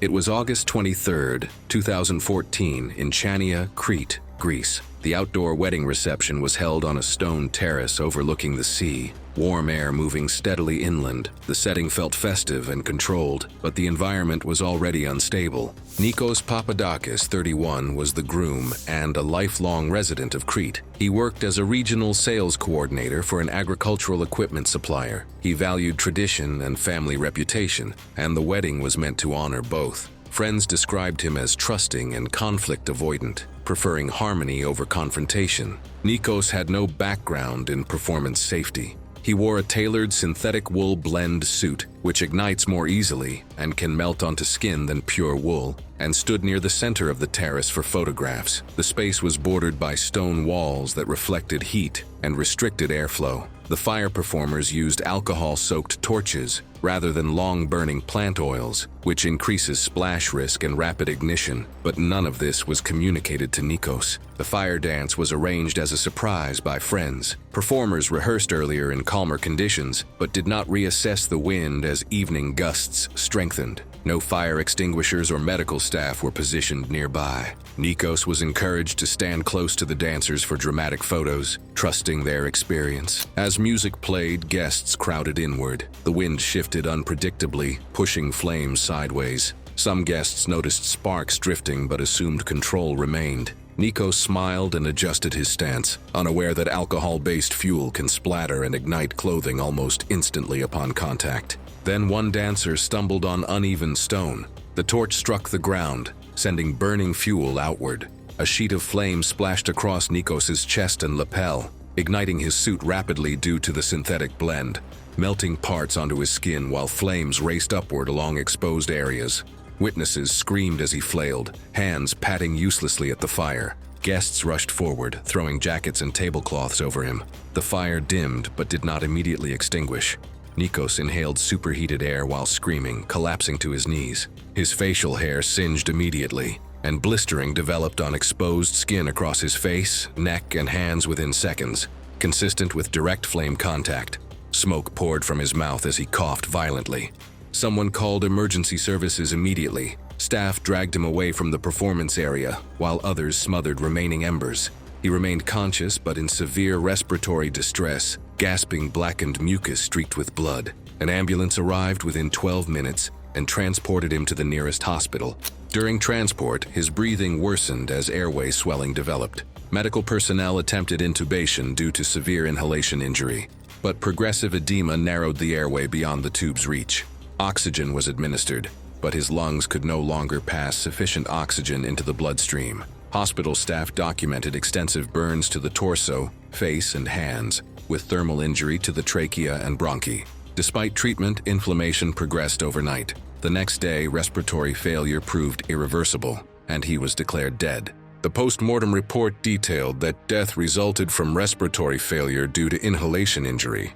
Investigators cited failure to reassess wind conditions, absence of fire extinguishers, and lack of medical staff. The performers faced civil liability for negligence. The bride postponed funeral arrangements until after his death was confirmed. She withdrew from public view and canceled the remainder of the wedding events. Months later, she relocated from Crete, declining interviews and legal compensation. It was October 7, 2018, near Boone, North Carolina, as strong autumn winds battered a converted barn wedding venue in the Blue Ridge Mountains. Patty Dean, 62, had recently retired after 35 years as a school administrator to focus on her family. Standing 5 feet 3 inches with silver hair and a warm smile, she was known for her meticulous attention to safety protocols and protective nature, traits that had made her both an exceptional educator and devoted mother. Today was her daughter Sarah's wedding day, the culmination of months of planning they had done together. Patty had been involved in every detail, from selecting this rustic barn venue to coordinating with vendors. She wore a navy blue mother of the bride dress and had tears of joy throughout the ceremony. The reception was held in a renovated tobacco barn featuring massive sliding metal doors that served as the main entrance. The doors measured 8 feet wide by 10 feet tall, weighing between 500 and 600 pounds each, and hung from an overhead track system. Rust had accumulated on the track mechanisms, and no secondary restraint cables had been installed. As mother of the bride, Patty positioned herself near the entrance to greet guests and manage the flow of family members, particularly young cousins running in and out of the barn. The wind had been creating problems all afternoon, causing the heavy doors to shift and sway, with no bottom guide in place to prevent lateral movement. Several guests commented on the concerning movement, but venue staff assured everyone the doors were secure. As wind gusts intensified, Patty noticed one sliding door had shifted off its track after the upper hanger rollers partially disengaged. Her maternal instincts kicked in as she moved toward the door and attempted to block its path, preventing it from swinging into the crowd of children nearby. She called for help from venue staff, but they were occupied with reception duties. A strong gust struck the barn's exterior wall, forcing the partially derailed door completely off its track. The massive metal slab tipped inward toward the reception area, with Patty directly in its path as she attempted to guide children away from the doorway. Later review of guest phone recordings and exterior security footage helped investigators reconstruct the moment the door failed. The nearly 500-pound door struck Patty across the chest, driving her backward onto the concrete floor. The weight pinned her completely, crushing her ribcage and compressing her lungs. Multiple ribs fractured inward, puncturing both lungs and causing massive internal bleeding. Wedding guests rushed to the scene, with Sarah's new husband and groomsmen attempting to lift the heavy door. The bride witnessed her mother trapped beneath the door as guests rushed to assist. 6 men managed to lever it upward just enough to pull her free, but she was unresponsive and breathing irregularly as guests attempted first aid. Emergency responders arrived 16 minutes after the 911 call. Patty went into cardiac arrest shortly after their arrival. Paramedics attempted resuscitation for 20 minutes, while Sarah held her mother's hand, but pronounced her dead at the scene. The county medical examiner determined the cause of death as fatal compressive chest trauma. The state building inspector's investigation revealed the track system had not been properly maintained and lacked required safety restraints. The venue was immediately closed. The state building inspector's findings led to the immediate closure of the venue, and the incident prompted renewed scrutiny of safety standards at converted barn wedding sites. It was August 18, 2018, at a garden wedding venue in Portland, Oregon. The afternoon ceremony was planned among landscaped walkways, flowering beds, and open lawn space, with guests arriving early under clear summer skies. Vendors moved between preparation areas as final details were completed ahead of the ceremony. Jade Palmer, 31 years old, was the wedding's makeup artist. She specialized in bridal beauty and had built a steady reputation over 8 years through referrals and online visibility. The bride, a fashion blogger with a modest following, hired Jade for $2,800 to provide makeup services for herself and 6 bridesmaids. Jade had spent the morning indoors completing makeup applications and preparing her emergency touch-up kit for use during the ceremony. The venue maintained beehives roughly 80 yards from the ceremony area, positioned near sections of the garden planted with flowering vegetation. Jade noticed the hives upon arrival but gave them little thought. She had no known history of severe allergic reactions and had worked numerous outdoor weddings without prior incident. As guests began settling into their seats, Jade walked through the garden toward the ceremony site, carrying her kit. A guest live-streaming the event later provided documentation of her movement through the grounds.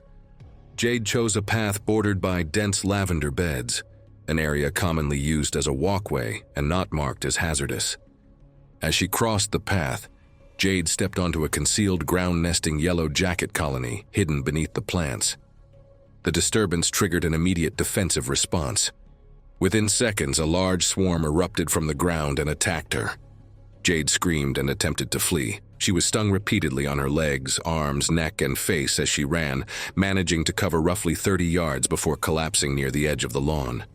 Wedding guests rushed to assist her, initially observing intense pain and localized swelling consistent with multiple stings.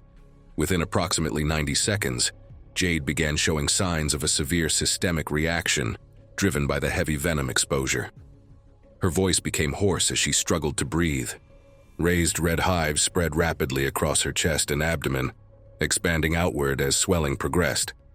Over the next few minutes, her breathing deteriorated into high-pitched wheezing and stridor, indicating worsening airway obstruction.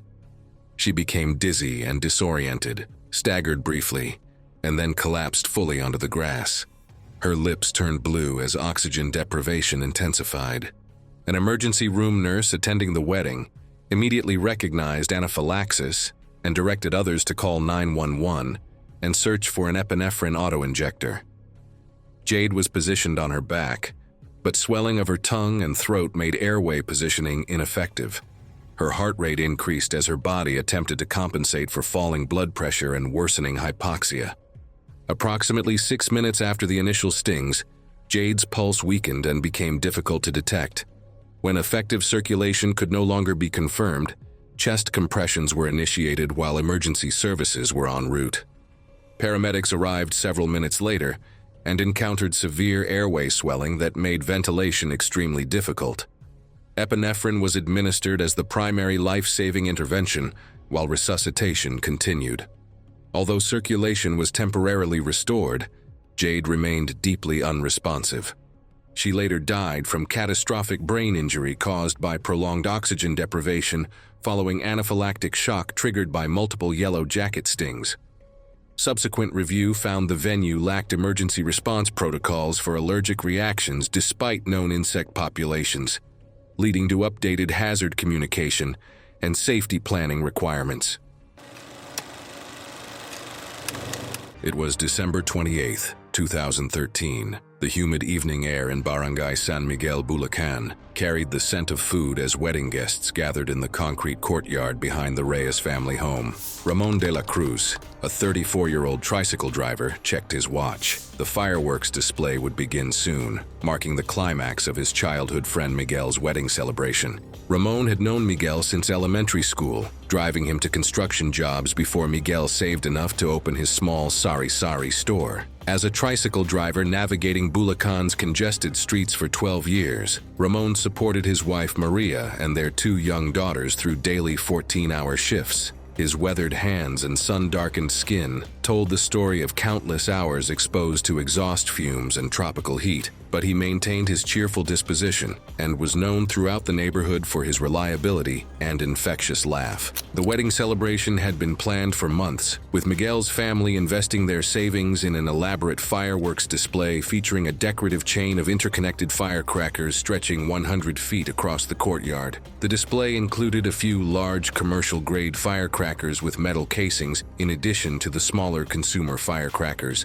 to create louder explosions and brighter flashes. The setup required precise timing in dry conditions, as moisture could cause uneven ignition patterns that made the display unpredictable and dangerous. Earlier that afternoon, heavy monsoon rains had soaked the courtyard, leaving puddles and dampening the carefully arranged firecracker chain. Miguel's uncle, who had organized similar displays before, expressed concern about the wet conditions but felt pressure to proceed since guests had traveled from distant provinces. The family had spent a lot on the fireworks, and postponement seemed impossible. As evening approached, they decided to proceed despite the moisture, hoping the fuses would dry sufficiently. By 9:30 in the evening, over 60 guests crowded the courtyard as Miguel's cousin began lighting the chain. The ignition began normally, with bright flashes and sharp cracks echoing off the concrete walls, but the uneven moisture caused sections to fire out of sequence, creating gaps in the expected pattern. As Ramon stepped backward to avoid a particularly loud burst, he tripped over a plastic chair and fell directly onto an undetonated section containing one of the larger metal-cased firecrackers, just as it ignited. The explosion tore through his lower legs, causing deep lacerations and puncture wounds, with fragments of metal casing and fuse driven into the tissue. Some small bone fractures occurred, though no fragments reached major arteries. Witnesses watched in horror as his pants shredded, and blood immediately soaked the concrete beneath him. Ramon's screams cut through the celebration as guests rushed to help. The wounds were severe, combining burns, deep cuts, and embedded fragments from the metal-cased firecracker, consistent with injuries from improperly stored commercial-grade devices. His brother-in-law tried to call for an ambulance, but Ramon stopped him, citing the possible expensive medical bill. Ramon remained conscious, limping to the outdoor sink where he washed the wounds with tap water and carelessly poured rubbing alcohol over the lacerations, causing intense pain and further tissue damage, then wrapped everything tightly with gauze. He returned home the next day, changing bandages daily and taking over-the-counter pain medication. 9 days later, Ramon developed severe jaw stiffness, making eating impossible, followed by violent muscle spasms throughout his body and increasing difficulty breathing. Ramon died from tetanus on January 6, 2014. The bacteria had entered through the contaminated wounds, releasing toxins that paralyzed his respiratory muscles, despite desperate attempts at treatment. The autopsy report confirmed that Ramon had suffered extensive soft tissue damage and multiple puncture wounds consistent with metal-cased firecracker injuries. The wounds were heavily contaminated, providing a clear entry point for Clostridium tetani bacteria. No pre-existing conditions contributed to his death. The pathologist noted generalized muscle rigidity, opisthotonos, and respiratory paralysis characteristic of fatal tetanus. Miguel and his new wife postponed their honeymoon indefinitely, overwhelmed by guilt that their celebration had cost Ramon's life. It was January 14, 2016, at an isolated ranch house in south-central Montana, where temperatures hovered near 10 degrees Fahrenheit. As the sun set behind the mountains after a day of light freezing rain, Amber Foster, 24, a kindergarten teacher, and Caleb Stone, 26, a ranch hand who had grown up in harsh Montana winters, had chosen this remote location for an intimate wedding with just 10 close family members. Amber had always dreamed of a winter wonderland wedding, complete with snow-covered landscapes and cozy fireplaces. The ranch house seemed perfect for their vision, offering rustic charm and isolation. The building was heated by a propane furnace that required electricity to operate the blower and electronic controls, with a wood-burning stove in the living room providing backup heat. Caleb, experienced in Montana winter survival, had prepared for potential power outages by stocking additional firewood, ensuring the backup generator was fueled and operational. Among the guests was Caleb's Aunt Dorothy, 74, who had raised him after his parents died when he was 12. Despite her frail health and diabetes-related circulation problems, she insisted on attending her beloved nephew's wedding. A band of freezing rain and wet snow moved through the area that evening, coating power lines with ice and triggering outages as temperatures continued falling. At 8 p.m., just as the ceremony was beginning, the electricity failed. Caleb immediately started the backup generator, but the fuel system began to fail as thickened fuel and ice buildup restricted flow, causing the generator to shut down after 30 minutes. The electronic ignition system prevented manual operation of the propane furnace without electrical power. Caleb's emergency radio was damaged when ice accumulation caused a tree branch to fall on the antenna. Road conditions became completely impassable due to ice accumulation, and cellular service was lost when the local tower's backup power system failed. Amber and Caleb proceeded with their candlelit ceremony in the living room near the wood stove, surrounded by their small group of family members. The candlelit ceremony created a calm atmosphere at first, even as the house began losing heat from its initial 68 degrees Fahrenheit. Everyone remained gathered in the living room close to the stove, but even huddled together, the heat wasn't enough to offset the steadily falling indoor temperature. Within 4 hours of the power loss, the indoor temperature fell into the upper 40s, despite Caleb's efforts to maintain the fire. An Arctic front settled over the region overnight, dropping outdoor temperatures to around -5 degrees Fahrenheit by early morning and making additional heat recovery impossible. Although the presence of 10 people provided some passive heat, the prolonged outage and steadily dropping outdoor temperatures gradually overwhelmed the wood stove's ability to maintain safe indoor warmth. The group kept Dorothy closest to the wood stove and covered her in extra blankets, which helped her maintain body heat through the night. By 2 a.m., indoor temperatures had slipped into the mid-30s. Amber began showing early signs of hypothermia shortly after midnight as the house continued cooling, including shivering, fatigue, and slowed thinking. Her symptoms progressed through the early morning hours, developing into confusion, poor coordination, and difficulty following simple instructions. Caleb tried to keep her warm by stoking the fire and sharing body heat, but the steadily falling temperatures overwhelmed their ability to maintain her core warmth. Amber grew increasingly disoriented and eventually lost the ability to help herself stay warm. Her condition worsened over several hours. She collapsed around 7 a.m., and despite Caleb's efforts to revive her, she went into cardiac arrest. Search and rescue teams reached the ranch at 9:12 a.m. and continued resuscitation attempts, but she was pronounced dead shortly afterward. Core body temperature readings confirmed Amber died from severe hypothermia after prolonged exposure to steadily falling indoor temperatures. Investigators determined the power outage, generator failure, and the furnace's dependence on electricity left the group unable to maintain adequate heat despite the wood stove. Weather analysis later showed the freezing rain band was followed by a stronger than expected Arctic front, causing a rapid temperature drop that created conditions they could not overcome. It was June 22, 2013. On a narrow paved road in Amish farmland, Lancaster County, Pennsylvania. Evening light softened the heat, traffic was sparse, and wooden fences bordered open fields. The wedding ran slightly behind schedule, and the carriage exit was expected to last only moments toward the reception barn. Sarah Whitlock was 29 and worked as a veterinary assistant at a mixed animal clinic outside Lititz. She worked with horses daily, assisting with sedation, hoof care, and transport checks. Co-workers described her as observant and methodical, someone who noticed early signs of stress before animals reacted. She rode horses recreationally and volunteered with a local rescue that retrained draft horses with anxiety issues. Her experience around animals influenced wedding decisions, including choosing a horse-drawn carriage exit she believed was manageable. The carriage company was small and local, using draft horses familiar with farm equipment, traffic, and road noise. The same team had worked rural routes for years without prior incidents. Harnesses were standard leather tack, reins intact, and the carriage wheels recently serviced. The only change from rehearsal was a last-minute suggestion by guests to use handheld fireworks during the exit. Sarah objected briefly, noting horses could react to sudden sound. The plan continued after assurances that the fireworks would be set off farther away. The carriage moved east at walking speed, Sarah seated on the rear bench with her gown gathered beside her. Guests stood along the roadside behind a rope barrier. Phones were raised. The driver guided the team forward with light rein contact. As the carriage approached a bend in the road, the first firework detonated closer than intended. The sound echoed sharply along the fence line. Both horses startled at the same moment, tightening and lunging forward before the driver could regain control. A second firework went off. The team accelerated into a gallop, hooves striking pavement unevenly. The driver leaned back, reins slipping as speed increased. Witnesses later described the carriage rocking as wheels hit patched sections of road.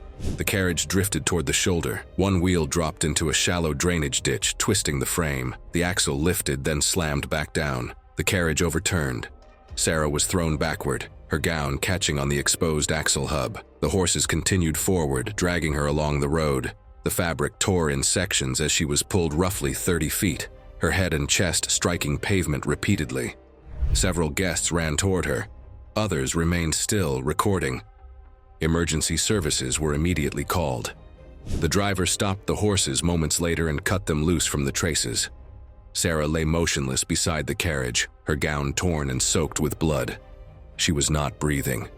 Paramedics arrived 9 minutes after the call and confirmed death at the scene due to injuries incompatible with survival. Investigation revealed that Sarah died from blunt head trauma and crushing chest injuries. Fracture patterns and road abrasions matched the measured drag distance from the carriage. The absence of defensive wounds indicated she lost consciousness early. Authorities classified the death as accidental, triggered by an animal's flight response to sudden noise. Her clinic later posted a permanent notice banning fireworks near animals. Lancaster County restricted carriage events along that stretch of road afterward.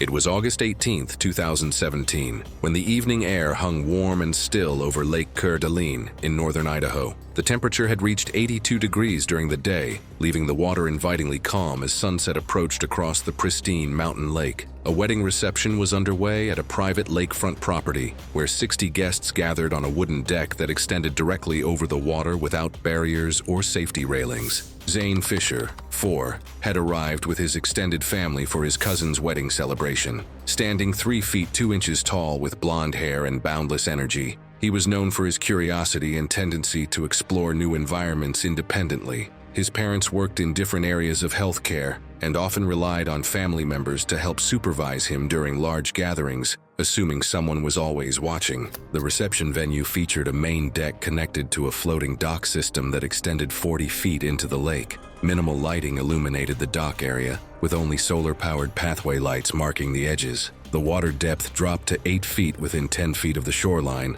and the lake temperature measured 64 degrees, despite the warm air temperature. As the evening progressed, most adults became focused on wedding speeches and dinner service. Zane had been playing with other children near the seating area, but gradually wandered toward the water's edge while family members assumed he was under someone else's supervision. The dock surface remained wet from earlier boat activity, creating slippery conditions. Security cameras mounted on the property's main building captured Zane walking alone toward the dock area. He appeared curious about the boats moored nearby and moved closer to the water's edge to get a better view. No adults were visible in the camera frame. As he approached the unprotected perimeter of the floating dock, Zane slipped on the wet decking and fell directly into the lake. The sudden immersion overwhelmed him, leaving him unable to stay afloat. His small size and limited swimming ability made it impossible for him to reach the dock edge, which sat 18 inches above the water surface. Moments after falling into the lake, Zane disappeared beneath the surface. No one nearby noticed the incident as the reception continued. The The wedding speeches continued for another 12 minutes before a family member noticed Zane's absence and began searching the reception area.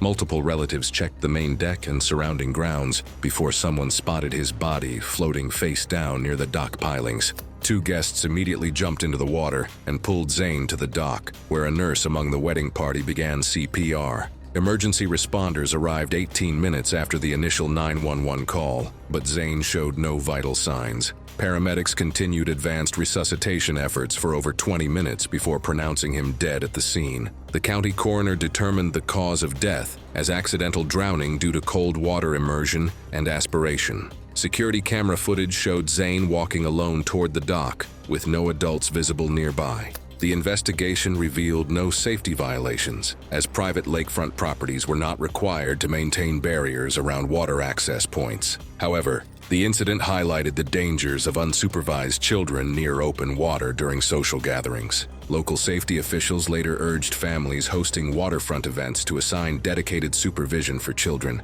citing the risks posed by open water during large gatherings.